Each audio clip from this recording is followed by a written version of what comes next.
PDS TV, the best in edutainment.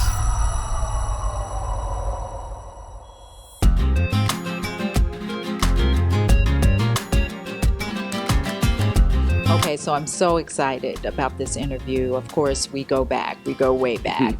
I always knew that you were super talented and just always admired you because you're a people person. You care about the kids. You've always cared about the kids. But take me back. You know, here we are at DSA now, and we're surrounded by all of these talented students. Take me back to when you were in elementary school and middle school and finding out that this is your pathway. Well, my first introduction to music performance was a part of a community called the Dorville Arts Theater. And it was a collection of kids that were all older than myself at the time. My sister was also a part of it. And anything she did, I wanted to do. So, of course, I asked my mom if I could do it. But they had a policy. No kids under a certain age was allowed to perform at the theater.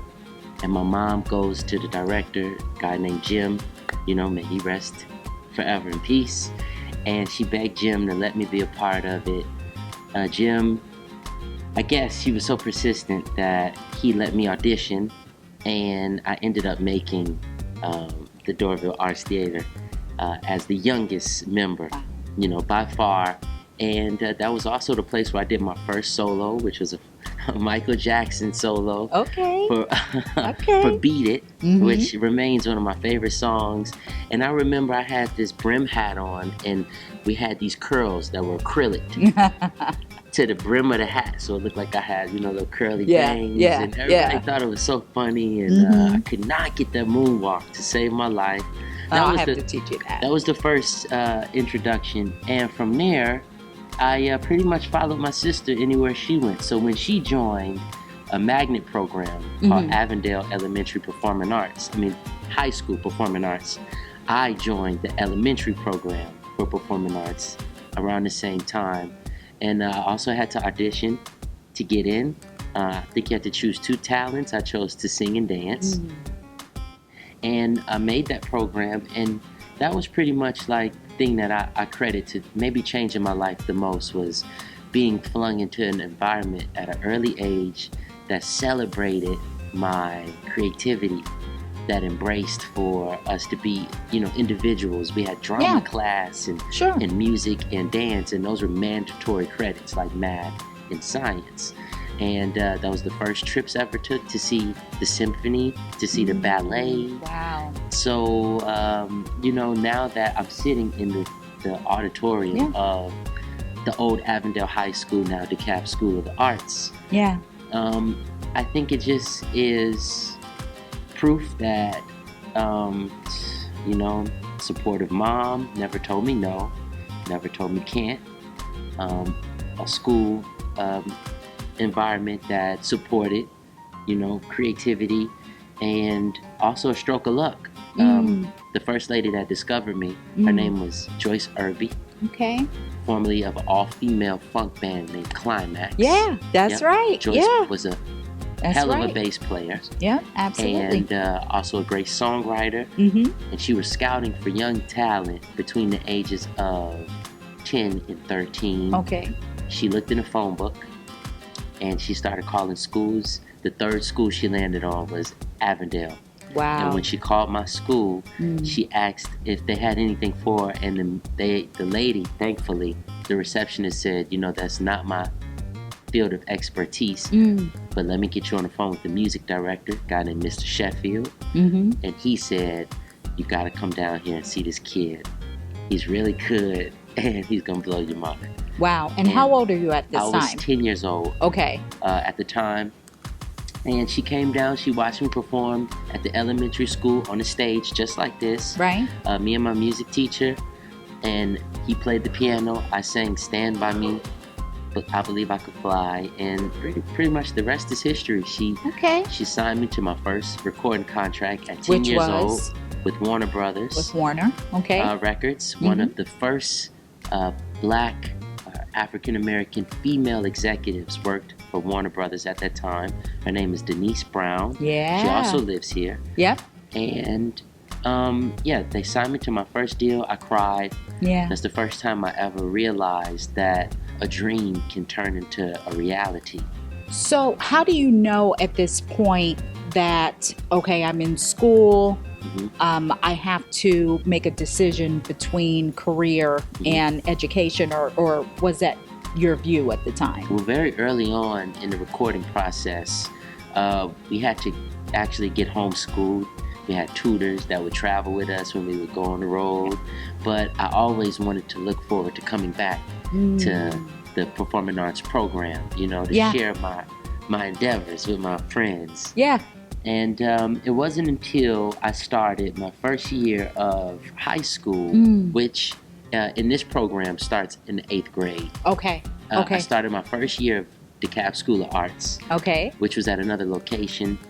And I also started to tour around the same time, and I remember missing a lot of school to the point where it actually just kind of stopped making sense to try and go back. So then I just completely was homeschooled. But that wasn't as exciting for me, so I begged and begged to go to public school. Okay. And I actually joined Stephenson High School. Nice. For my 9th grade year. All right. And what was that experience like? Because at that point, here you are, you're at Stephenson, and, a lot of your peers had never been on the road and on tour and been exposed to so much, right? So what was that like, coming in and transitioning into a public school system?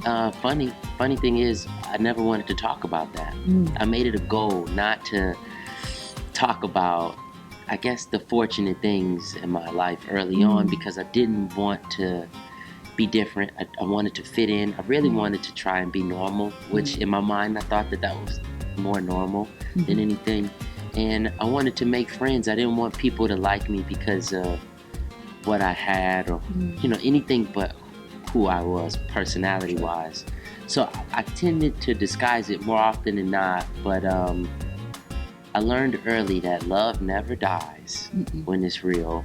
And I made my way back to music very shortly after beginning high school. What is your advice to these DSA students who are now saying, I'm an artist and I have some, great music to put out? What's your advice? Well, life advice that I would give would be, when you start early, it's different because you don't have the same kind of responsibilities that life can bring. But if you start later in life, just be prepared to have to go through a different kind of a struggle as an artist. I mean, that's really what is going to determine if you can succeed or not, because you're going to have to sacrifice a lot. You have to really dedicate yourself towards it. And sometimes that can come with, things like not knowing where you're going to get your money from. Absolutely. It's not a salary-based job. Yep. You only make what you do. Yeah. In a sense. And what you do doesn't always make it. Yes. So you got to be prepared for that. But I will say there's a joy in having passion in your life. Yes. And really loving what you do.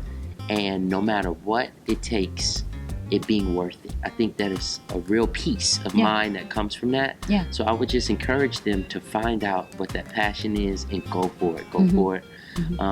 Also, there's a value in each person in your life. Each person you work with, each person that teaches you, each person that takes time out to give you a little bit of time.